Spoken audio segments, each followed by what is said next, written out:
Empezaremos con la primera clase de profetas menores. Soy el profesor Song Ho Nam, encargado de la presente clase de profetas menores. Hablaremos de la introducción de Oseas. Los profetas mayores está compuesto por 5 libros: Isaías, Jeremías, Lamentaciones, Daniel y Ezequiel. Los profetas menores está formado por 12 libros: Oseas, Joel, Amós, Abdías, Jonás, Miqueas, Nahum, Habacuc, Sofonías, Ageo, Zacarías y Malaquías. Estos profetas menores están formados por 12 libros, 67 capítulos. Los profetas mayores no son más grandiosos que los profetas menores. Generalmente se los llama profetas mayores solo porque tienen un volumen mayor. De los 12 profetas menores, 9 ministraron antes del cautiverio. Los otros 3 ministraron después del cautiverio babilónico. El profeta Oseas perteneció al reino del norte, a Israel. La fecha del registro del libro de Oseas es el año 760 a.C. Es la profecía anunciada 40 años antes de que el reino del norte, Israel, cayera ante el imperio asirio. Según la investigación de los eruditos, se considera que estuvo en actividad profética durante 65 años. El nombre Oseas tiene la misma raíz lingüística que los nombres Josué y Jesús. Significa Jehová es salvación. El significado abreviado sería Salvador.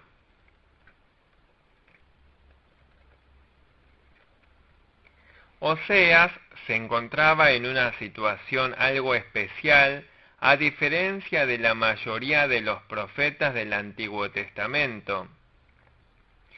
Dios deseaba hacer volver al pueblo Israel que se había corrompido. Para amonestar a Israel, Dios hizo que Oseas contrajera matrimonio con una mujer fornicaria. Cuando su esposa lo abandonaba y se iba con otro hombre, Oseas pagaba el dinero, la compraba y la volvía a traer con él. Cuando otra vez se iba, la volvía a comprar y traerla de nuevo. A través de esto, Dios instruiría a Israel. Dios hizo que Oseas perdonara a alguien que humanamente es imposible de tolerar. Era para exhortar a Israel, mostrándole la voluntad de Dios de perdonarle si regresaban a él. Está manifestando el amor infinito de Dios que sobrepasa los límites de la tolerancia humana. El tema central del libro de Oseas es el cálido amor de Dios hacia Israel. Israel del norte se había apartado de Dios y estaba idolatrando a Baal y a Asera. A los ojos de Dios eran como una nación, como una mujer fornicaria. Dios había salvado a Israel por su gracia y la tomó como su esposa. Pero Israel se apartó de Dios y servía a los ídolos a semejanza de una fornicaria. El libro de Oseas nos habla a la iglesia de hoy en día. Es la advertencia de Dios contra la iglesia corrompida y contra los creyentes que andan en mundanalidad y materialismo. Está diciendo a los creyentes que se vuelvan de la idolatría hacia Dios. Hay que dar la espalda al mundo y a los ídolos y regresar hacia el amor a Dios. Si Israel se arrepiente y regresa, tiene esperanza. Si no regresa, finalmente perecerá. Nosotros los creyentes hemos sido revestidos del amor y la gracia de Dios. Por eso debemos vivir una vida pura, sirviendo y siguiendo solo a Dios. Solo así tenemos esperanza. Así podremos huir de la ira de Dios. Así podremos obtener misericordia y amor de Dios. Ahora empecemos el capítulo 1 de Oseas. El título del capítulo 1 es Casamiento. Toma una mujer fornicaria. Los versículos 1 y 2 hablan del llamado de Oseas. En el versículo 3, Oseas toma por esposa a una mujer fornicaria. Versículos 4 al 9, sobre los nacimientos de los hijos. Versículos 10 y 11, promesa de llevar a cabo la salvación. Leamos el versículo 1. Palabra de Jehová que vino a Oseas, hijo de Beeri, en días de Usías, Jotam, Acaz y Ezequías, reyes de Judá, y en día de Jeroboam, hijo de Joás, rey de Israel. Usías, Acaz y Ezequías eran reyes del sur, Judá. Jeroboam, hijo de Joás, era rey del norte, Israel.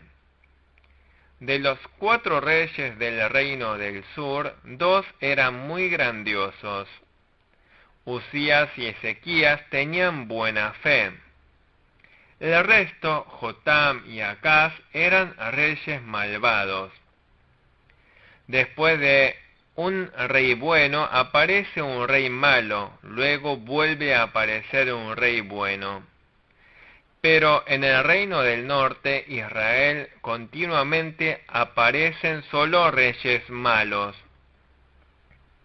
El profeta Oseas estuvo ministrando durante mucho tiempo, pero jamás fue bienvenido, porque era un profeta en tiempos difíciles y sombríos. Pero en medio de dificultades y adversidades, proclamó la palabra de Dios al pueblo. Fue un profeta que proclamó con toda la fidelidad. Nadie le daba la bienvenida. Pero Oseas se hizo cargo hasta el fin. Anduvo firmemente en la palabra de Dios tal como la recibía. El verdadero profeta, en cualquier época, cualquiera sea el trato que reciba, obedece sin alteraciones. Es realmente valioso servir a Dios con un mismo corazón, no cambiar a causa de las tempestades del mundo. Nosotros también debemos ser así como cristianos. Versículo 2. El principio de la palabra de Jehová por medio de Oseas. Dijo Jehová a Oseas: Ve, tómate una mujer fornicaria e hijo de fornicación, porque la tierra fornica apartándose de Jehová. Dice principio de la palabra de Jehová por medio de Oseas. significa que Dios habló después de mucha espera. Cuando colmó la maldad, Dios envió a su siervo para exhortar.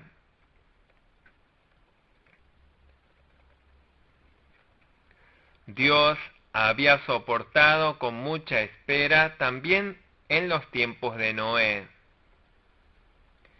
Dios le ordenó a Oseas. Dios le mandó tomar por esposa a una mujer fornicaria y tener hijos de fornicación. Es porque Israel se había vuelto como una mujer fornicaria. Así como una mujer abandona y se va tras otros hombres, del mismo modo Israel se apartó de la palabra de Dios y se fue.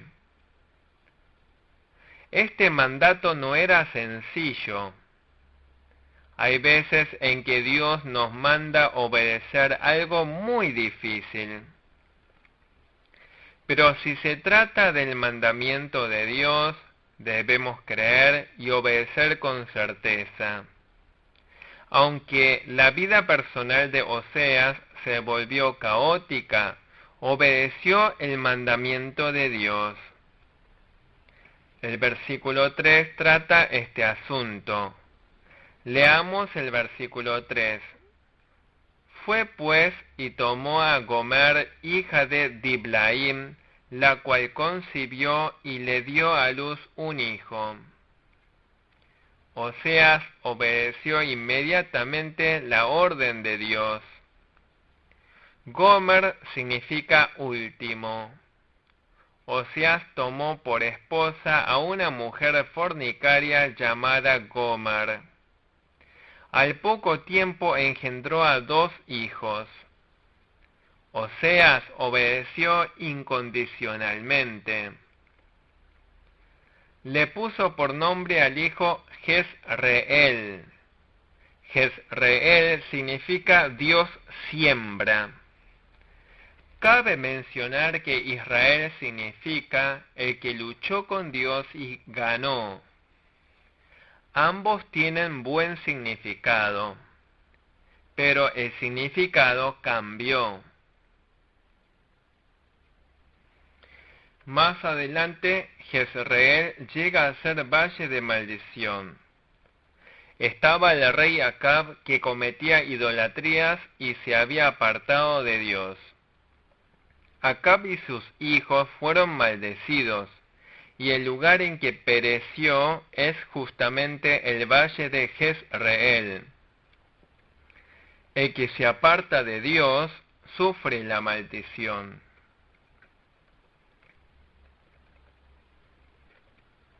Debemos aferrarnos firmemente en Dios y no alejarnos.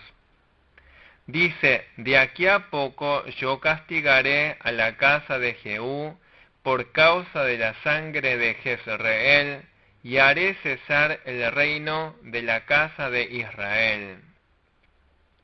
Es la profecía de que Dios va a destruir totalmente al reino del norte, Israel. Dios hace que el pueblo asuma la responsabilidad de su corrupción.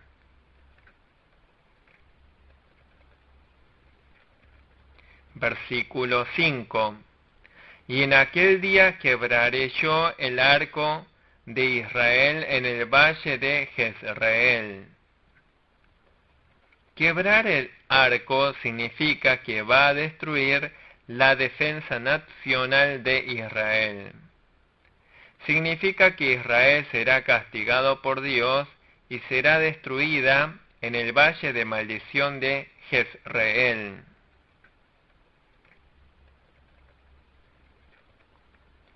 Israel llega a sufrir la invasión de Asiria y es derrotado totalmente en el valle de Jezreel.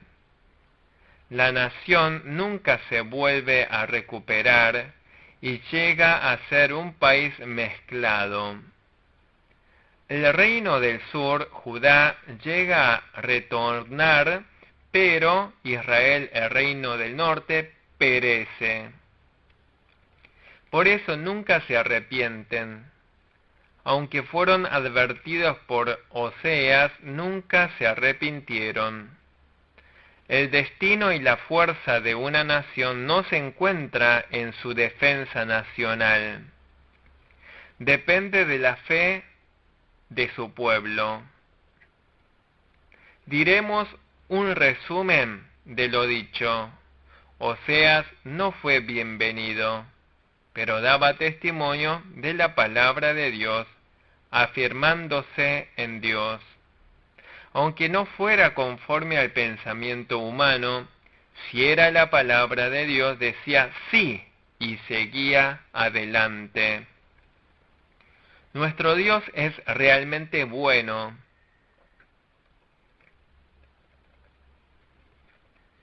Aunque se trataba de un pueblo corrompido, lo soportó pacientemente por largo tiempo, esperando que se arrepintiera.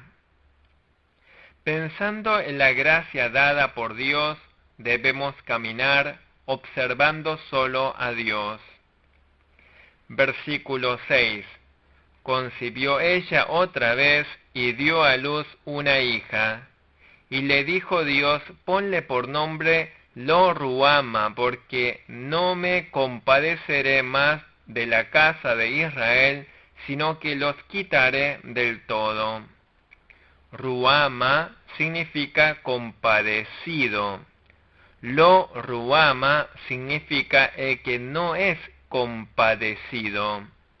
En español, Ruama sería mi amado. En español, Lo-Ruama sería no es mi amado. Cuando Gomer tuvo una hija, dijo que le pusiera por nombre Lo-Ruama para señalar que Dios no se compadecería de Israel.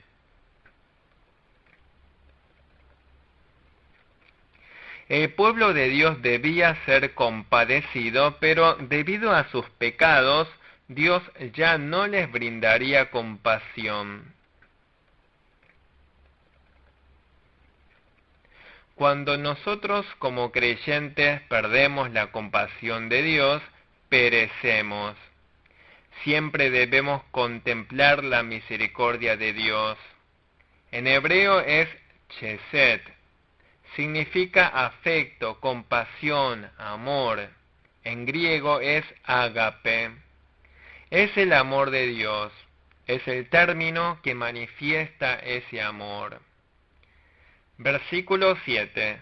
Mas de la casa de Judá tendré misericordia, y los salvaré por Jehová su Dios. Y no los salvaré con arco, ni con espada, ni con batalla, ni con caballos, ni jinetes. El reino del norte, Israel, por resistirse a Dios, pereció sin compasión. El reino del sur, Judá, recibió la compasión de Dios y fue salvo. El reino del norte llegó a ser Lo-Ruama, pero al reino del sur se le promete ser Ruama. Si se cuenta con la compasión de Dios, es protegido de los enemigos, aunque no tenga ninguna defensa nacional. El reino del norte, Israel, siendo 10 tribus, era más poderoso que el reino del sur, Judá. Pero como había abandonado a Dios, cometió idolatrías e ir al mundo, pereció. Israel llegó a ser Jezreel. Pero Judá, aunque era pequeña, como adoraba y servía a Dios, fue salva. Nosotros también debemos reconocer este hecho histórico.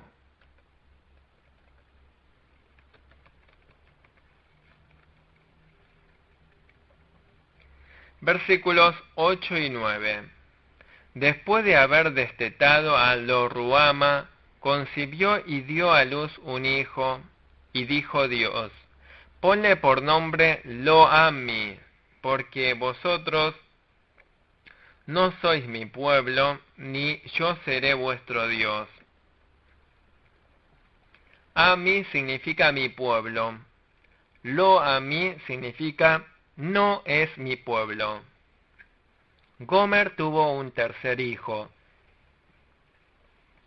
poniéndole el nombre Lo-Ammi, estaba despertando al pueblo de Israel. A pesar de los nombres del primero y segundo hijo, Israel no se había arrepentido. Por eso, con el nombre del tercer hijo, los provoca.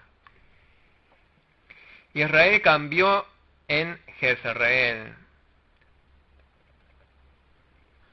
Ruama cambió por Lo-Ruama. Ammi cambió por Lo-Ammi. Debemos depender solo de la misericordia de Dios. Los versículos 10 y 11 indican que se cumplirá la promesa de salvación. Leamos versos 10 y 11. Con todo, será el número de los hijos de Israel como la arena del mar, que no se puede medir ni contar. Y en el lugar en donde les fue dicho, vosotros no sois pueblo mío, les será dicho, sois hijos del Dios viviente. Y se congregarán los hijos de Judá y de Israel, y nombrarán un solo jefe y subirán de la tierra, porque el día de Jezreel será grande. Estos versículos son la profecía sobre la restauración de Israel. También es una profecía de que pronto, mediante Cristo, muchos serán salvos.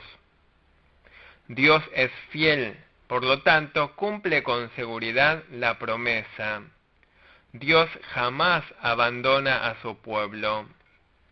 Lo disciplina y lo reprende de diversas formas. Lleva a Israel al arrepentimiento y Dios cumple con certeza su promesa. Voy a comentar algo sobre el amor de Dios.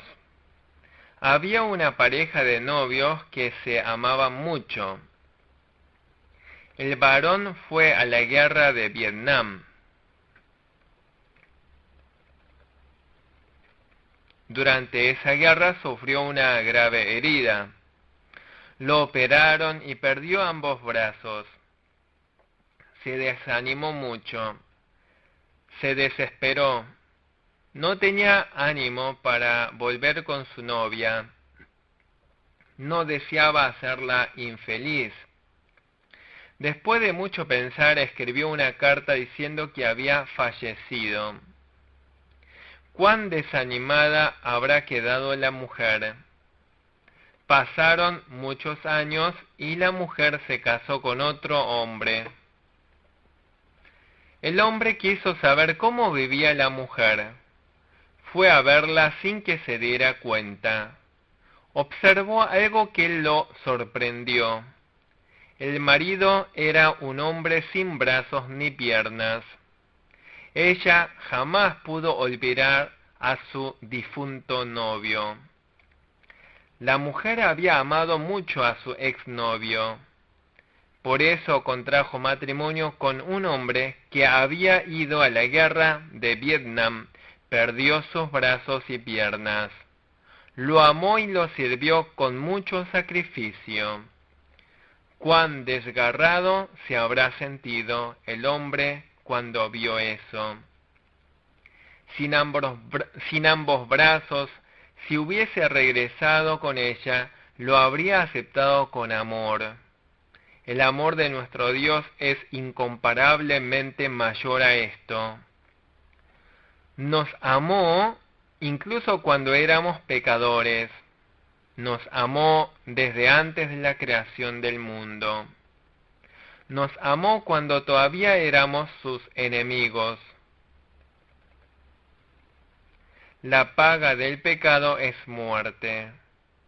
Por nuestros pecados y desobediencia llegamos a la muerte. Dios nos amó tanto que vino personalmente a buscarnos. El Señor entregó su propia vida. Entregó al sacrificio de la cruz a su Hijo. Esto es el Evangelio. Esta es la misericordia y amor de Dios. Debemos pensar en el amor y la misericordia inmensa de Dios hacia nosotros. El tema del libro de Oseas es sobre este amor inmutable de Dios.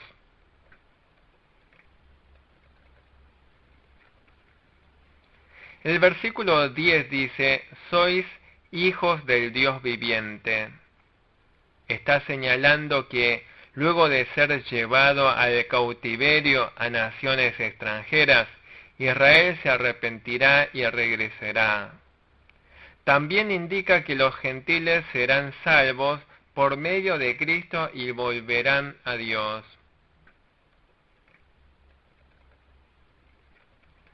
Todas las naciones de los gentiles cometían idolatrías e incluso Israel cometía idolatrías. Pero pronto muchos se arrepentirían, creerían en Cristo y se volverían a Dios. El versículo 11 dice, se congregarán los hijos de Judá y de Israel, y nombrarán un solo jefe. Llegará el día en que el reino del sur, Judá, y el reino del norte, Israel, serán uno. Históricamente se cumplió cuando regresaron del cautiverio babilónico. Proféticamente se cumplirá cuando los creyentes son salvos por medio de Jesucristo y le sirvan como Rey. Cristo es nuestro Rey. Dice, el día de Jezreel será grande. Es el día en que serán libres de Babilonia. También es el día de salvación por medio de Cristo. Además, por último, es el día de la segunda venida de Jesucristo. Ese será un día grande y terrible. Cuando venga por segunda vez, Cristo juzgará al mundo pecador. Estableciendo el Señor el reino milenial, será el día más grande de la tierra. Debemos poner nuestra mirada en la salvación de Dios. El Señor lo va a cumplir con certeza. Continuamos ahora con la clase de Oseas, capítulo 2. El título del capítulo 2 es Puerta de Esperanza. Hablaremos del bosquejo. En el versículo 1, Dios llama a Israel porque le tiene compasión. Versículos 2 al 5. Reprensión de la fornicación de Israel. Versículos 6 al 7. Protección con espinos y cercos. Versículos 8 al 13. No se debe dar a los ídolos los regalos recibidos de Dios. Versículos 14 al 23. El valle de Acor llega a ser puerta de esperanza. Leamos el versículo 1. Decid a vuestros hermanos, a mí y a vuestras hermanas, Ruama. Son hermanos y hermanas todos aquellos creyentes que recibieron la salvación, ya sean de Israel o naciones gentiles. Dice vuestros hermanos Ammi y vuestras hermanas Ruama. Ammi significa mi pueblo, Ruama significa la compadecida. Cuando los creyentes cometen pecado, Dios los abandona temporalmente. Hay veces que los trata como si no se compadeciera de ellos y como si no fuesen su pueblo. Pero Dios no abandona a su pueblo de forma definitiva. El Señor nos llama nuevamente, nos conduce al arrepentimiento y nos salva. El amor y la misericordia de Dios es infinita. Los versículos 2 al 5 contienen la reprensión de la fornicación de Israel. Versículo 2. Contended con vuestra madre, contended, porque ella no es mi mujer, ni yo su marido. Aparte pues sus fornicaciones de su rostro, y sus adulterios de entre sus pechos. Madre y mujer se refiere a la nación y pueblo de Israel. La relación entre Dios e Israel era de marido y esposa. Dios amó a Israel como a la esposa. Los amó como a hijos y los crió. Pero Israel cometió pecado. Por eso se quebró la relación contractual de matrimonio. También se quebró la relación contractual de padre e hijos. Dios dice, contended, contended. El término contender en hebreo es rib. Rib significa reprender, discutir. El pueblo de Israel era semejante a una mujer fornicaria. Pero había algunos que guardaron bien la fe y servían bien a Dios. Dios les dijo que contiendan con el pecado. Significa que luchen contra el pecado. Tolerar el pecado no es la vida cristiana. Hebreos 12:4 dice que han luchado contra el pecado, pero no hasta sangrar. Significa que hay que luchar contra el pecado hasta sangrar. Las actividades de la verdad siempre debemos hacerlas con mansedumbre y amor. No hay que hacerlo para uno mismo. Hay que hacer bien la obra de Dios, sacrificándose uno mismo. Conforme a la palabra de Dios, debemos trabajar con mansedumbre y corazón temeroso. Debemos hacer la obra de Dios golpeándonos a nosotros mismos a obediencia.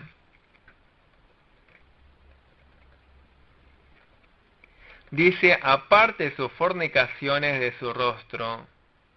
Significa que remueva los deseos de los ojos y la fornicación del corazón. Isaías 3:16 dice que dejen de andar con ojos desvergonzados. Israel no confía en Dios.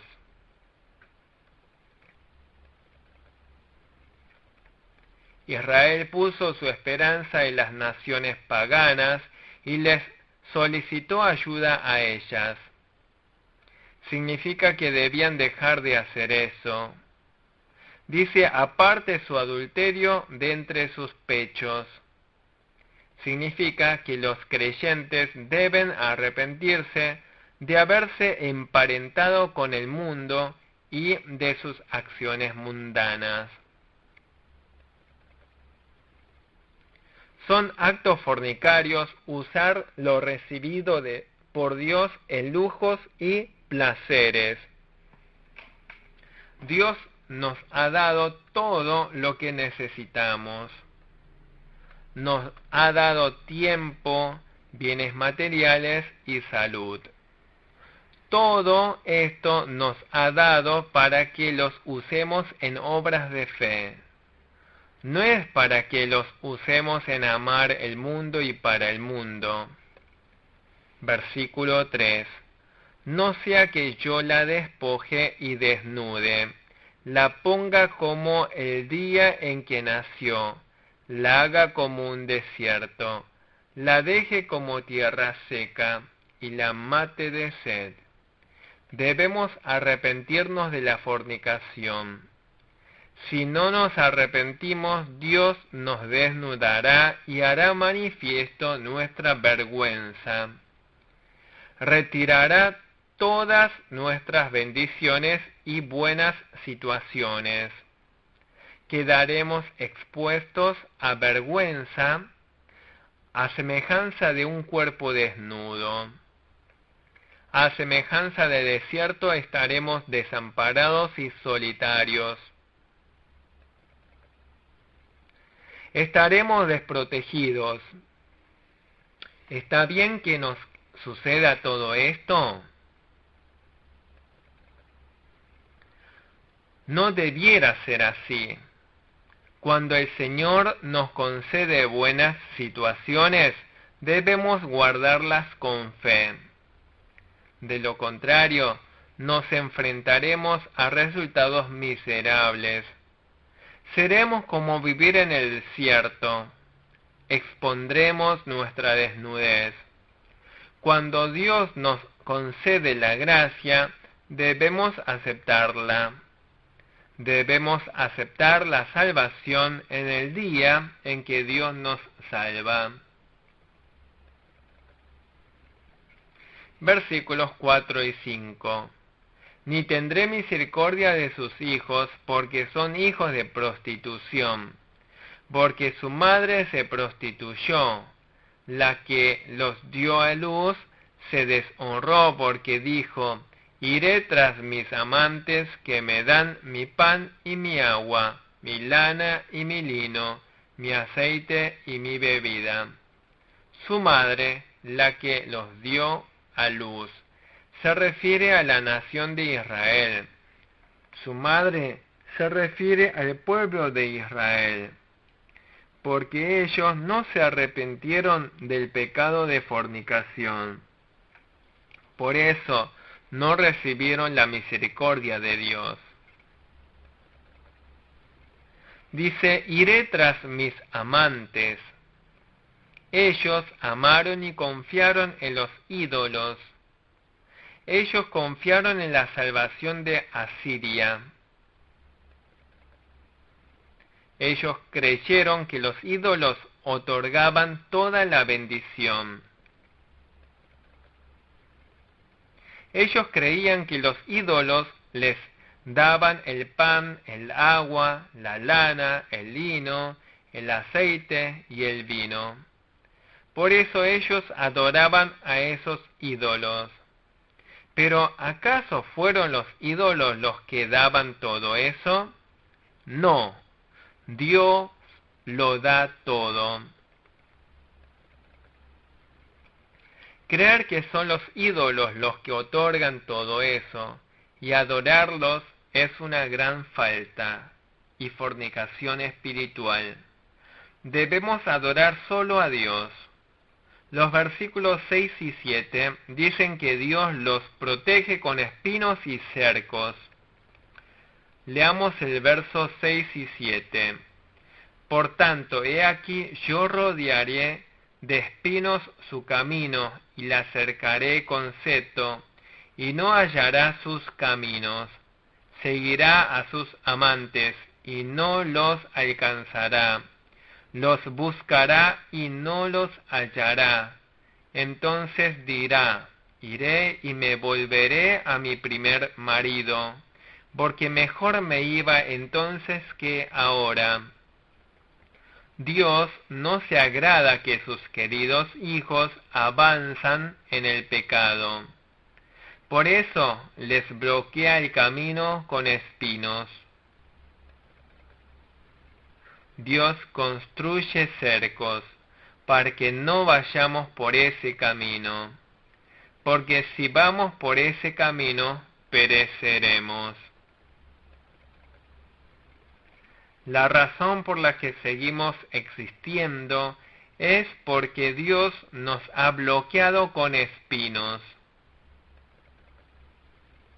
Dice, rodearé de espinos su camino. Significa que haré padecer sufrimiento. Así va a impedir que andemos por el camino de la carne.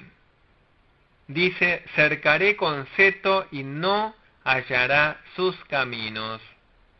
El camino estará obstruido y no podrá seguir por más que quiera. A veces, los creyentes pueden ir por un camino equivocado. Entonces, Dios nos obstruye con espinos y cercos. Y así hace que regresen al primer marido, a Dios.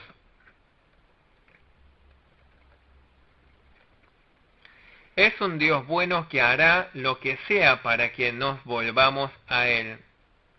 En el pasado estábamos enamorados del mundo y seguíamos las cosas del mundo. Ahora hemos comprendido la misericordia de Dios y el amor de Dios. Dios nos ha obstruido con espinos y cercos. Por eso, no andamos por el camino de la perdición, sino de la vida. Con esto finalizamos la primera clase de Oseas. Muchas gracias.